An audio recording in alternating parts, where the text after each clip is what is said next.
आइए देखते हैं रस के बारे में। तो यह रस के संदर्भ में बात करें तो देखते हैं कि काव्य को पढ़ने से, सुनने से अथवा देखने से जो आनंद प्राप्त होता है उसे हम रस कहते हैं। रस को काव्य की आत्मा भी कहते हैं। रस अस्थायी भाव, विभाव, अनुभाव एवं संचारी भाव से मिलकर बना है। अब यदि रस और इनके अस्थायी भाव के बारे में बात करें तो देखते हैं कि ये विभिन्न प्रकार के होते हैं। जैसे प्रथम है श्रृंगार रस। श्रृंगार रस का अस्थायी भाव रति है। दूसरा है हास्य रस। हास्य रस का अस्थायी भाव हास है। तीसरा है करुण रस। करुण रस का अस्थायी भाव शोक है। चौथा है रौद्र रस। रौद्र रस का अस्थायी भाव क्रोध है। यहीं पांचवें पर देखते हैं तो पांचवा है वीर रस। वीर रस का अस्थायी भाव उत्साह है। छठवा है भयानक रस जिसका अस्थायी भाव भय है। सातवां विभत्स रस। विभत्स रस का उत्साही भाव जुगुप्सा है। आठवां अद्भुत रस। अद्भुत रस का अस्थायी भाव विस्मय है। नौवां शांत रस। शांत रस का अस्थायी भाव निर्वेद है। 10वें नंबर पर 10वां और 11वां ये दो रस नए रस जोड़े गए हैं, जिसमें 10वें नंबर पर आता है वात्सल रस। वात्सल रस जो होता है वो संतान विषय रस होता है, यानी कि वात्सल रस में संतान के प्रति प्रेम होता है। और लास्ट में जो 11वें नंबर पर है वो है भक्ति रस। भक्ति रस को हम भागवत विषयक सुख कहते हैं, यानी कि भक्ति रस में भागवत विषयक सुख जैसे श्रीमद् भागवत कथा पुराण रामचरितमानस आ जाते हैं। अब यदि इसके बारे में आगे देखें तो रस का जो प्रथम भाग है उसमें बताया गया है अस्थायी भाव। द्वितीय भाग में बताया गया है विभाव, यानी विभाव को हम देखते हैं तो विभाव में बताया गया कि विभाव से अभिप्राय उन वस्तुओं एवं विषयों से हैं जिनके प्रति किसी प्रकार की संवेदना होती है। यानी कि विभाव से अभिप्राय उन वस्तुओं एवं विषयों से हैं जिनसे किसी प्रकार की संवेदना होती है। यदि विभाव देखा जाए तो विभाव दो प्रकार के होते हैं। पहला है आलंबन विभाव और दूसरा है उद्दीपन विभाव। यदि आलंबन विभाव के बारे में बात करें तो इसमें बताया गया है कि जिस वस्तु या व्यक्ति के प्रति अस्थायी भाव जागृत होता है, यानी कि जिस वस्तु या व्यक्ति के प्रति अस्थायी भाव जागृत होता है उसे हम आलंबन विभाव कहते हैं।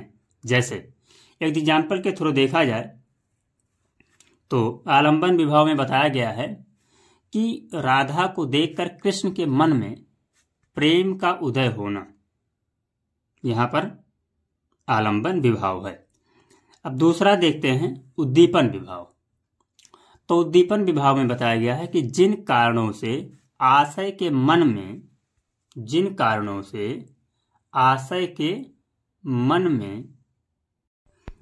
उद्दीपन विभाव में बताया गया है कि जिन कारणों से आश्रय के मन में जागृत अस्थायी भाव तीव्र या उद्दीप्त होने लगते हैं उन्हें उद्दीपन विभाव कहते हैं।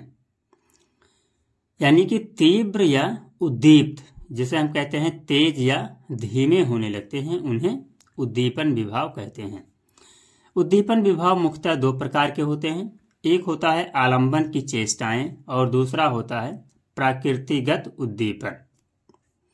अब यदि इसमें थोड़ा आगे बात करें तो देखते हैं कि अस्थायी भाव, विभाव और उसके बाद में तीसरा हमारा आता है अनुभाव। जैसा कि हम आगे पढ़ चुके हैं कि रस में अस्थायी भाव, अनुभाव, विभाव और संचारी भाव होते हैं।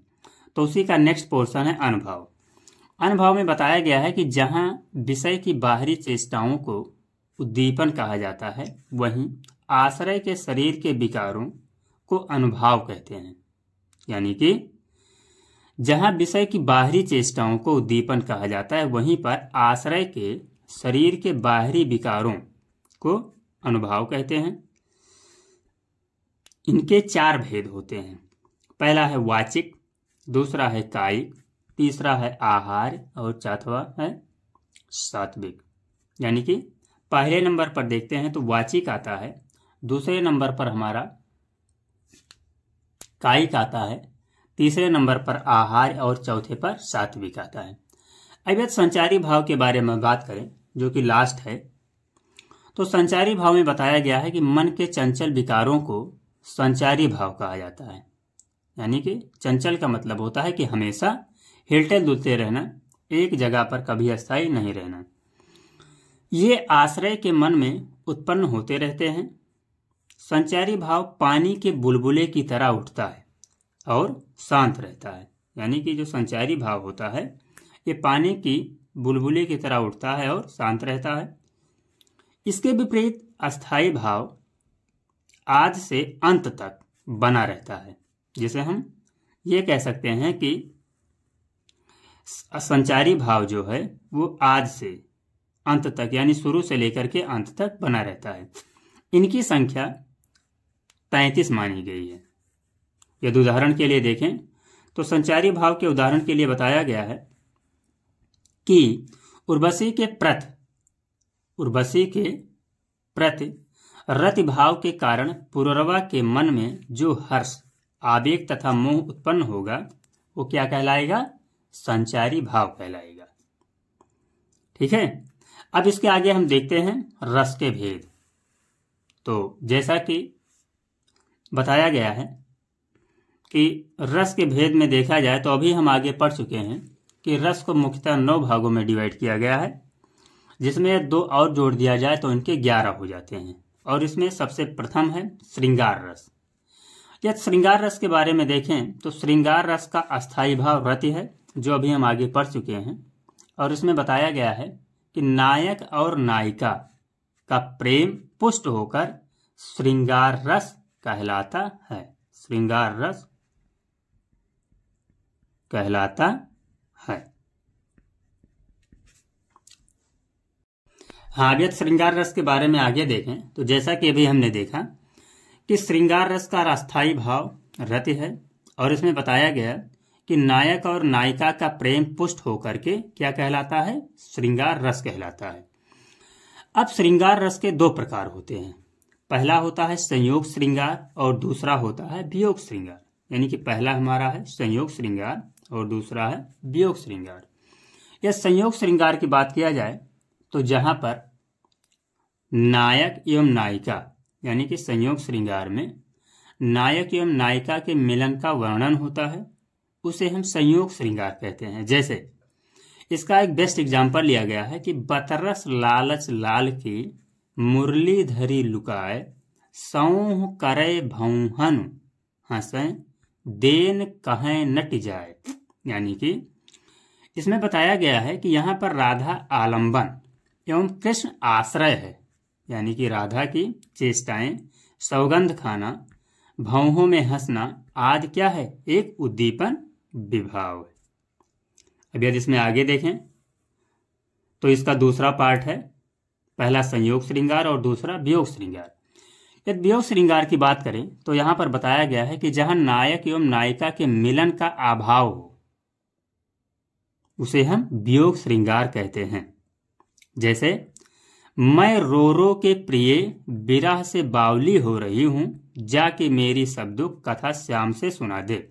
यानी कि इसमें गोपियों का प्रभु श्री कृष्ण से मिलने का एक विशद वर्णन किया गया है, क्योंकि गोपियां जब प्रभु श्री कृष्ण से बिछड़ती हैं तो उन्हें अत्यंत दुख होता है। और फिर इसके आगे देखें तो जैसा कि पहला हमने पढ़ा श्रृंगार रस, दूसरा हम देखते हैं हास्य रस। यदि हास्य रस के बारे में देखें तो हास्य रस का अस्थायी भाव हास है। हास्य रस का अस्थायी भाव हास है। इसमें हंसना, ठहाकों से लोटपोट हो जाना आदि क्रियाएं शामिल होती हैं। अब यदि इसके उदाहरण के बारे में देखें तो हास्य रस का सबसे बेस्ट एग्जाम्पल है और इसमें लिखा गया है कि विंध्य के वासी उदासी तपोव्रत धारी महाबिनु नारी दुखारे गौतम तिये तरी तुलसी सो कथा मुनि भय मन बृंद सुखारे। यानी कि गौतम तिये तरी तुलसी सो कथा मुनि भय मुनि बृंद सुखारे। वही है शिला सब चंद्रमुखी परसे मंजल परसे पद मंजुल कंज तिहारे। किन्हीं भली रघुनायक जो करुणा कर कानन को पगुधारे। अर्थात यहाँ पर बताया गया है कि इस दोहे में बताया गया कि जो विंध्याचल पर्वत है और विंध्याचल पर्वत पर जो मुनि या तपस्धारी या तपोव्रतधारी जो तपस्या कर रहे हैं वह लोग स्त्री के बिना बहुत दुखी हैं। जैसे कि जो दैनिक क्रियाएं होती है जैसे खाना बनाना या सेवा करना, इसके लिए वो लोग बहुत दुखी हैं। और जब वो सुनते हैं कि प्रभु के कदमों से एक शिला जो थी वो एक सुंदर स्त्री में बदल गई, तो वो ये सुन करके बहुत अपने आप में प्रसन्न हो जाते हैं कि जब प्रभु इस पर्वत पर आएंगे और उनके चरण के स्पर्श से जितनी भी शिलाएं हैं वो सारी चंद्रमुखी एक चंद्रमुखी में बदल जाएंगी। यानी कि चंद्रमुखी औरतों में बदल जाएंगी, जो कि ये तपोव्रतधारियों के लिए एक सेवा करने का अवसर रहेगा और उन्हें इससे सुविधा प्रदान होगी। यदि इसमें और आगे देखें तो तीसरे नंबर पर बताया गया है कि वीर रस। जैसा कि पहला हमने पढ़ा श्रृंगार रस, दूसरा हमने पढ़ा हास्य रस और तीसरा हम देखते हैं वीर रस। यदि वीर रस के बारे में देखें तो जहां उत्साह नामक अस्थायी भाव हो, अर्थात उसमें युद्ध स्थल, शत्रु की गर्जना, रणभेरी बजना आदि है, उसे हम वीर रस के अंतर्गत देखते हैं। यदि वीर रस में देखें तो इसमें उदाहरण दिया गया है कि फहरी ध्वजा फड़की भुजा, बलिदान की ज्वाला उठी, निज मातृभूमि के मान में चढ़मुंड की माला उठी। ये जो बेस्ट एग्जाम्पल है वो किसका है? वीर रस का।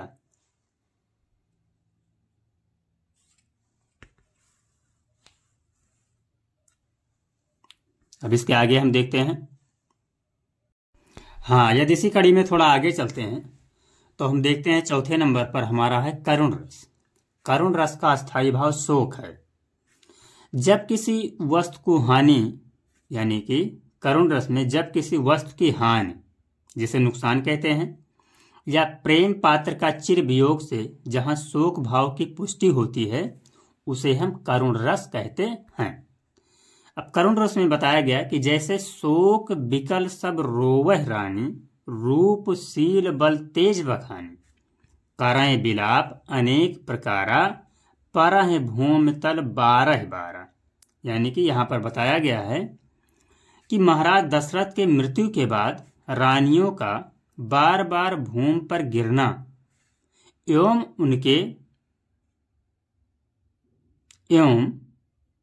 उनके साहस का बखान करते हुए करुण विलाप करना, यानी कि महाराज दशरथ के साहस का एवं शौर्य का बखान करते हुए करुण विलाप करना, ये करुण रस के अंतर्गत आता है।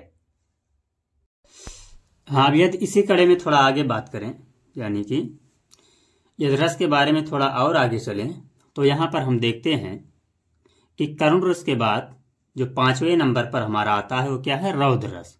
जिसमें कि प्रथम हमने देखा श्रृंगार रस, द्वितीय हमने देखा हास्य रस, तृतीय हमने देखा वीर रस, चतुर्थ देखा करुण रस और 5वें में हम देखते हैं रौद्र रस। यदि रौद्र रस के बारे में बात करें तो इसके नाम से ही मालूम होता है कि रौद्र रस का स्थायी भाव क्रोध है। यानी कि जब विरोधी पक्ष द्वारा किसी मनुष्य, देश, समाज, गुरु या धर्म का अपमान करने से जो क्रोध का भाव मन में उत्पन्न होता है, उसे हम रौद्र रस कहते हैं। उसे क्या कहते हैं? रौद्र रस कहते हैं। अब इसके बाद आगे बढ़ते हैं तो रौद्र रस के बाद में जो हमारा अगला रस आता है उसे हम कहते हैं भयानक रस। भयानक रस ये भय के संयोग से भयानक रस अपना रूप ग्रहण कर लेता है। यानी कि भयानक रस जो है वो भय के संयोग से बनता है। भयानक वस्तु को देखने या सुनने से हृदय में जो भय की प्रपुष्टि होती है या हृदय में जो भय उत्पन्न होता है उसी को हम कहते हैं भयानक रस। जैसे इसमें बताया गया है एग्जाम्पल के थ्रू, इसका बेस्ट एग्जाम्पल है और बताया गया है कि उधर गरजती सिंधुल हरियां, उधर गरजती सिंधुल हरियां कुटिल काल के ज्वालों से, उधर गरजती सिंधुल हरियां कुटिल काल के जालों से चली आ रही फेन उगलती फन फैलाए ब्यालों से। यानी कि इसमें बताया गया है कि भयानक रस की पुष्टि हुई है। अब यह थोड़ा और आगे चलते हैं तो इसमें हम देखते हैं कि भयानक रस के बाद में 7वें नंबर पर आता हमारा है बीभत्स रस। बीभत्स रस का मतलब होता है कि घृणित वस्तुओं को देखने अथवा सुनने से मन में जो घृणा उत्पन्न होती है उसे हम बीभत्स रस कहते हैं। जैसे इसमें बताया गया है कि कोऊ अंतड़िन की पहिन माल इतरावत दिखावत है, कोऊ चर्बी ले चौप सहित निज आंगन लावत है। यानी कि इसमें एक घृणा की भावना दिखाई गई है और इससे आशय ये है कि कोई इंसान अंतड़िन यानी कि जो मनुष्य की आंत होती है उसकी माला पहन करके लोगों को दिखा रहा है, जिससे कि मन में एक घृणा की भावना उत्पन्न होती है। यह जिसमें थोड़ा और आगे बढ़ते हैं तो देखते हैं 8वें नंबर पर हमारा आता है अद्भुत रस। यदि अद्भुत रस के बारे में देखें तो अद्भुत रस का अस्थाई भाव यानी अद्भुत रस को विस्मय नामक अस्थाई भाव के संयोग से अद्भुत रस की दशा को प्राप्त होता है। अर्थात हम यह कह सकते हैं कि अद्भुत रस की अस्थाई भाव विस्मय। और यदि इसका बेस्ट उदाहरण देखा जाए तो यहाँ पर बताया गया है कि इहाँ उहाँ दू बालक देखा, मत भ्रम मोर की आन भिसेखा। मत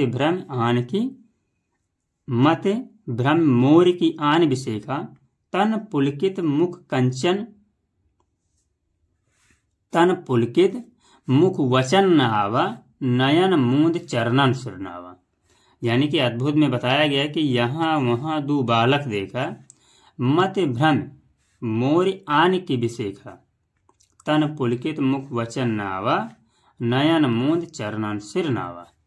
यहाँ पर बताया गया है कि इस दोहा में अद्भुत रस की व्याख्या की गई है। अब इससे आगे बढ़ें तो देखते हैं कि सबसे अंतिम यानी कि 9 नंबर पर हमारा आता है शांत रस। शांत रस का स्थायी भाव निर्वेद है, यानी कि इसका रहित, इसका अर्थ होता है वेदना रहित।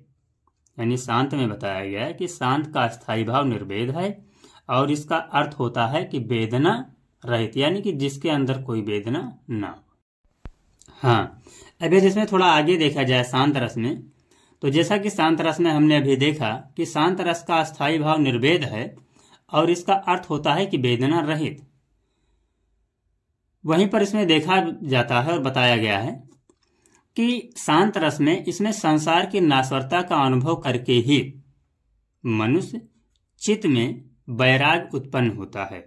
यानी कि शांत रस में बताया गया कि शांत रस में इसमें संसार की नाश्वरता का अनुभव करके ही चित्त में वैराग उत्पन्न होता है। चित्त में जिसे हम कहते हैं मन में वैराग उत्पन्न होता है।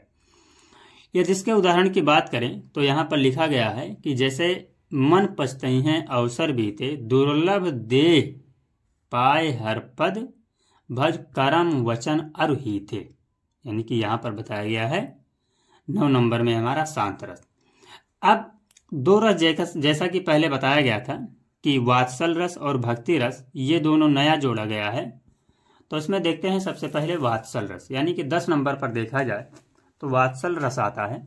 और वात्सल रस में जैसा कि हम पहले पढ़ चुके हैं कि वात्सल रस में अपनी संतान यानी कि बच्चों के प्रति वात्सल भाव के सम्मिश्रण के परिणाम स्वरूप जब आनंद में परिणित हो जाता है तो वहां पर वात्सल रस होता है, वात्सल रस होता है। जैसे यहाँ पर माँ यशोदा जो है वो भगवान श्री कृष्ण को पालने में झुला रही हैं, और उन्हीं के संदर्भ में कहा गया है कि जसोदा हर पालने झुलावे, हल रामे दुल रामे, सोई कछु गावे। मतलब उनको सुलाने के लिए विभिन्न प्रकार की लोरियां गा रही हैं। इसमें आगे बताया गया है कि इसमें माता यशोदा का अपने पुत्र श्री कृष्ण के प्रति वात्सल भाव को दर्शाया गया है, इसीलिए इस रस का नाम वात्सल रस पड़ा। थोड़ा और आगे आते हैं और इसमें देखते हैं कि सबसे अंतिम रस जिसका नाम है भक्ति रस। और इस भक्ति रस के बारे में देखें तो जैसा कि आगे हम पढ़ चुके हैं कि भक्ति रस जो होता है वो भागवत विषयक रथ ही विभावाद से पुष्ट होकर भक्ति रस में परिणित होती है। इसके अवयव इस प्रकार हैं, यानी कि भक्ति रस के जो अवयव हैं या उसके जो कंटेंट हैं वो इस प्रकार से हैं। जैसे अनुभाव में अश्रु आता है, रोमांच आता है, स्वरभंग होता है, और संचारी भाव में हर्ष आता है, आवेग आता है और दैन्य आता है। इसमें जैसे इसका एक उदाहरण लिया गया है भक्ति रस का कि अर्थ ना धर्म ना काम रुच, गति ना चाहव निर्वाण, जन्म जन्म रथ राम पद, ये वरदान नान। यानी कि इसमें बताया गया है, भक्ति रस में बताया गया है। अब यहाँ पर हम देखते हैं कि रस के सारे भाग यहाँ कंप्लीट हो चुके हैं, और इसके आगे अब हमारा बच रहा है छंद अलंकार। अब छंद अलंकार ये इसके बाद नेक्स्ट वीडियो में होगा, और ये रस जो है हाई स्कूल और इंटरमीडिएट के लिए आने वाली आगामी परीक्षाओं के लिए अत्यंत ही महत्वपूर्ण है। और इस तरह के और सारे वीडियोज को देखने के लिए आप हमसे जुड़े रहिए। धन्यवाद।